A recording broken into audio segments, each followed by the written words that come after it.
Hey guys, it's Tom here with Hidden Beats, and today we are talking with Gianni. And let me look at my notes here, make sure I'm going to pronounce your last name right. Luminati, is that right? That's right. Yeah. Okay. And Sarah Blackwood. Hi. There we go. What's Okay. up, Tom? I sometimes hate names because you never know. Yeah, so we're here talking with the two of you from Walk Off the Earth and your project Romeo Eats. How are you guys doing? Great. Just enjoying some of this nice Costa Rican sun. And yeah, we're good. Well, let's get into first. What is Romeo Eats? So we have 3 kids, and our youngest son, his name is Romeo. He developed a genuine passion for all kinds of foods the second he started eating solid food. And so we kind of started to nurture that side of him. And over time, we started doing some Instagram stories of Johnny and him eating different kinds of foods, and people really responded in like a positive, amazing way and said, you guys should do more of these. You should do more. We want to see other things that Romeo's eating, and my kids want to eat this now that Romeo's been eating this. So we decided to create a show based around his passion for food. And it went viral. I mean, everyone's loving it from what I could see. Yeah, and then with each episode, we decided to, being musicians, we decided to write the music for each episode based on what food they were eating, and from there came the Romeo Eats album. Yeah, that was one of my points, was when you're coming up with episodes, you kind of plan it out ahead of time and research specifics, or does it kind of say, Romeo, you want to eat this and let's go figure it out? Oh yeah. I mean, we definitely do a bunch of research on the food that we're going to eat, especially if it's something that we've never had before. And we go deep on the fun facts and all the different origins of the fruits and vegetables. And there's also, it's not just fruits and vegetables. We did an episode on sushi. We're going to be doing more kind of created dishes and stuff and different styles of food from around the world. But yeah, we definitely do a lot of research like you would in any kind of television show. And then we kind of Romeo kind of learns about it during the show because he's 3, and we're like, our producers are kind of feeding us the information and we're finding out as we're tasting it. But a lot of the times his initial reaction to the first bite is the first time he's tried that, unless it's more common food that he's tried before. But there's a lot of episodes where he never tried the food, he eats it, and that's his legitimate reaction to it for the first time. So yeah, I watched the sushi episode actually, and at first I was like, I wonder if he's good into this. So he looked like he was having fun, and I'll say this, he ate that wasabi like a champ, that's for sure. Yeah. He did, yeah. All of our kids really love sushi, so that was definitely a fun episode to shoot. The one with durian, how did that actually stink? I've never actually had it before, but horrible things about it. Yeah, it's pretty gross. People have different senses for that one, though. They smell different things. There's some other foods and spices in the world that are like that. They taste and smell different to different people.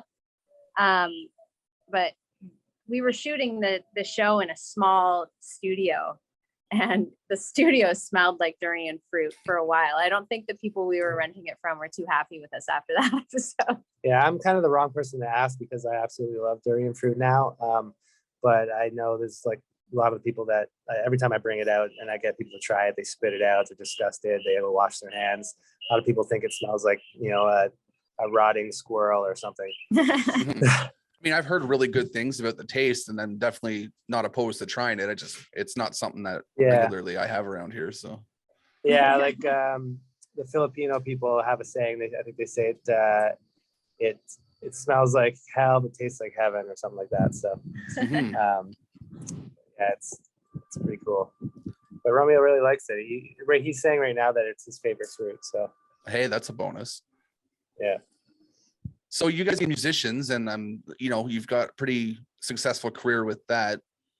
How are you able to balance kind of both the musician aspect and then doing the TV show thing? Well, we were given some time off the road. Well, yeah, COVID, yeah. Over the last couple of years, and to be honest, the touring it consumes a lot of time.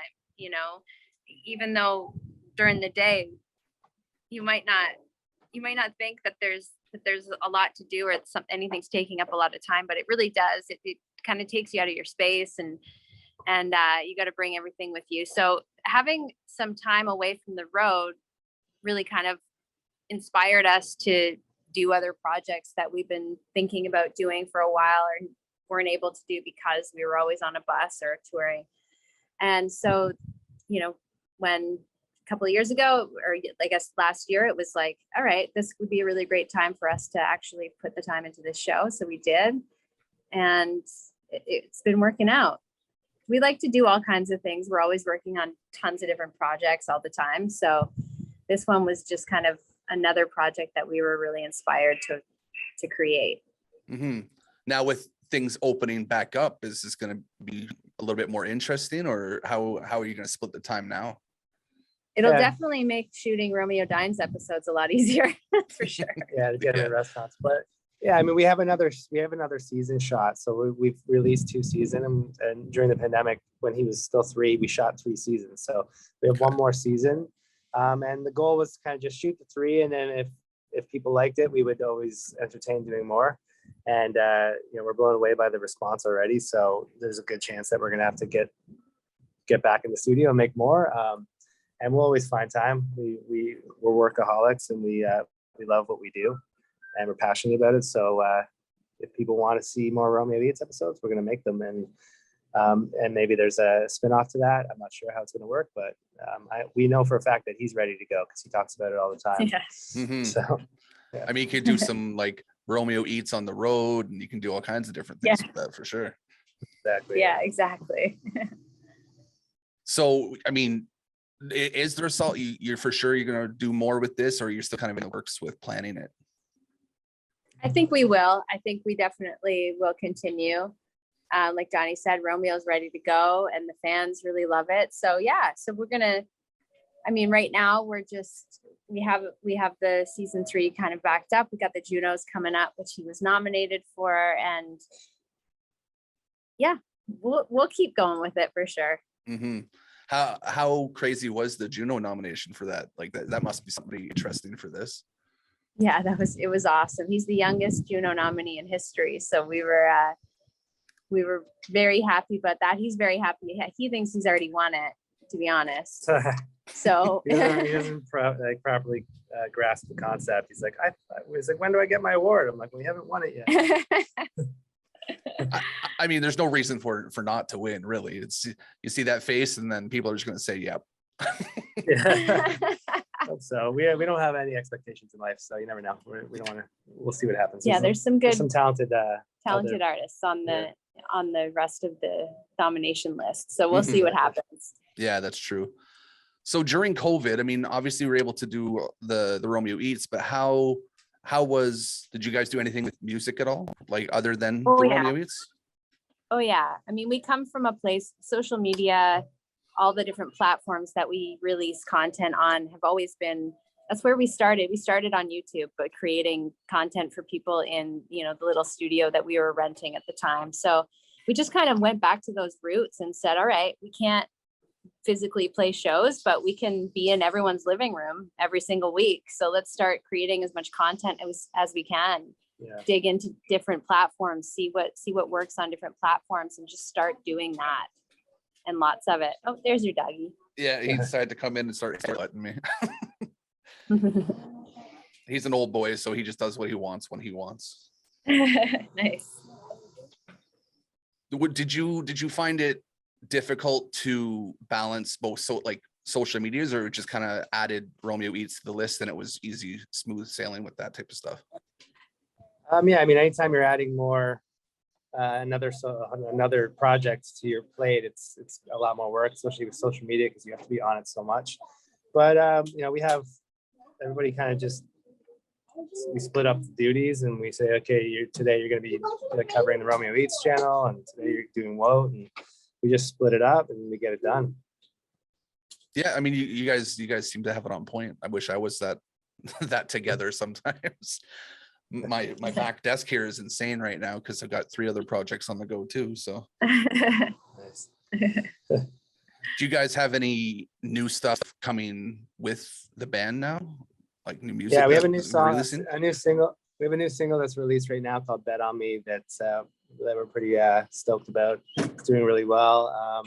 It's going to be part of our next album. It's just a single right now. We're going to be releasing some other versions of it over the coming weeks. Yeah, lots of different projects. We've got lots of songs coming down the pipe. Obviously, lots of shows coming up. Toronto, New York City, playing Carnegie Hall, which is a huge bucket list for us. And then we're also doing a show in Toronto on June 18th at the Budweiser stage, which is another bucket list for us. And yeah, a bunch of other shows in the States and maybe some in Europe coming up. So it's going to be a fun summer. Yeah. I actually just got so like I'm a photographer naturally, and we started doing these interviews with COVID because what else were we going to do? And I just got out finally to shoot my first live show back here in Ottawa with Billy Talent and Rise Against the other day. So that was fun to get out. Nice. Oh, amazing. Awesome. Nice. I'm actually hoping to get one of my Toronto photographers out to cover some shows over there. So hopefully we'll get in to see you guys. Yeah, that would be awesome. Yep. So I have a few questions that I do ask everyone. And I mean, specifically, we do a lot of musicians type of stuff. So some of these will elicit extra thought, and that's kind of where we get to learn a little bit more about you guys. Nice. First one I have, and I guess we can kind of split this in two, is what would your ideal collaboration be if you had to collab with somebody? And we can kind of do that. Would you do collabs in the Romeo Eats genre also? Yeah, so we actually did a couple collabs in the Romeo Eats album. We did a collab with What Is Elephant? What If Elephants? What If Elephants? And Delmar. Miles Ehrlich. Yeah, we had a few people on that album. We love collaborating. Like Johnny said, our single Bet on Me is with D Smoke. And with TikTok nowadays, it's like you can just put a song out and ask people to collab, and they can sit in their living room and write stuff and contribute to songs and stuff. So that's something that's really fun. I don't know specifically for me personally who I would want to collab with. We've done a lot of really amazing collabs, and we just love all kinds of artists. It's really hard to pick. It'd be nice to do some with McCartney. Okay, that would be fun. Yeah.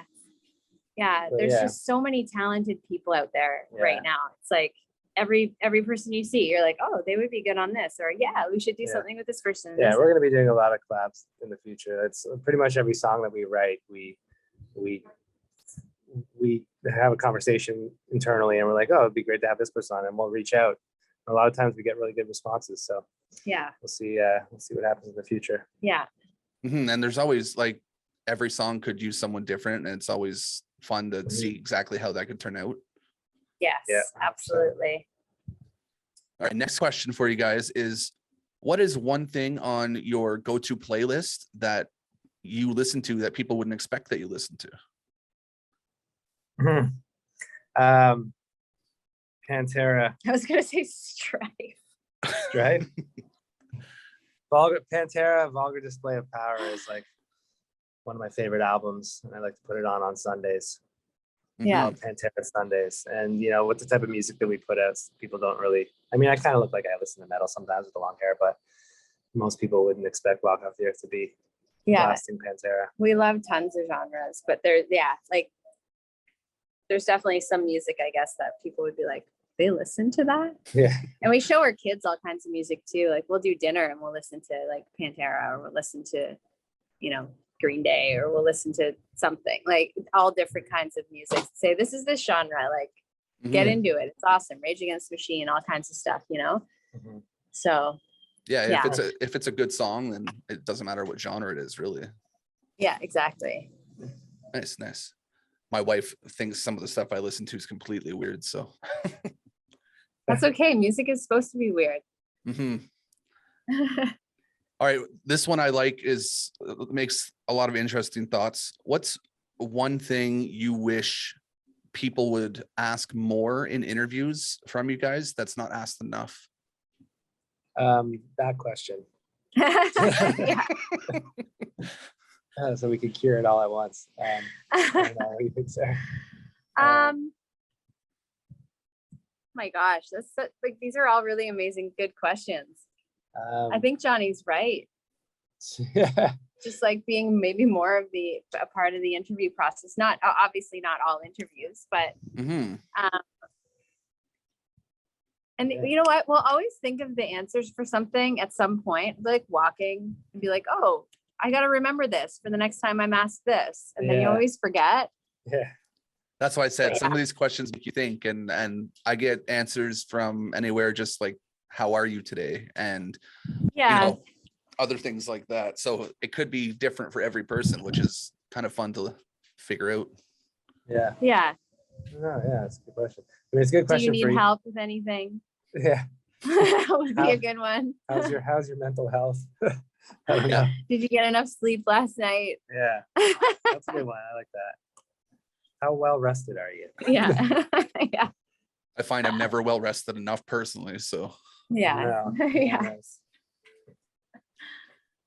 so another one I have, what is some advice that's been given to you coming up in the industry that you've kind of held on to very, very dearly?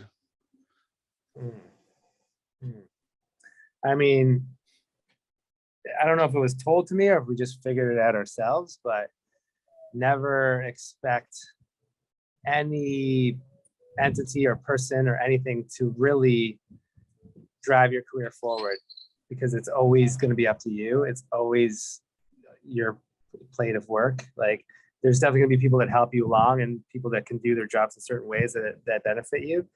But expecting other people, like signing a record deal and expecting that to make you blow up, that's not going to happen. It's always going to come back to you as the artist.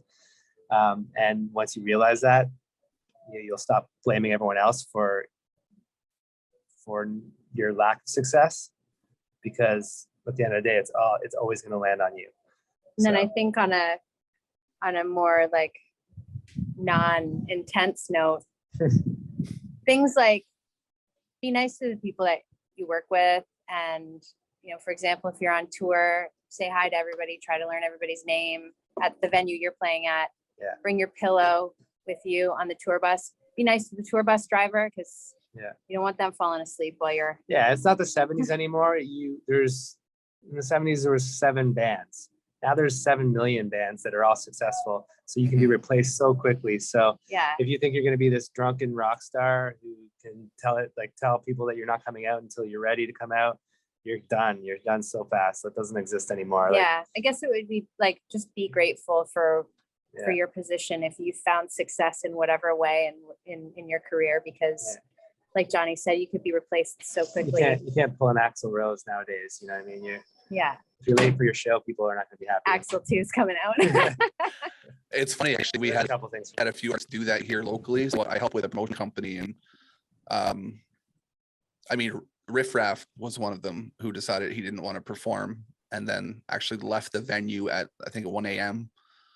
before he was supposed to perform. It turned into an all-out brawl and trashed the venue and everything from the fans. It was pretty crazy. Yeah. You got to be respectful. You want to leave a good reputation no matter what you do, right? Mm-hmm. Yeah. No, for sure. Don't be a dick. Do you guys have any fun tour stories or fun things you remember from some tours? Thinking about something hilarious that happened. There's we lots. were telling the stories the other day. What was it? I mean, we've had some really fun adventures after being in Amsterdam, that's for sure.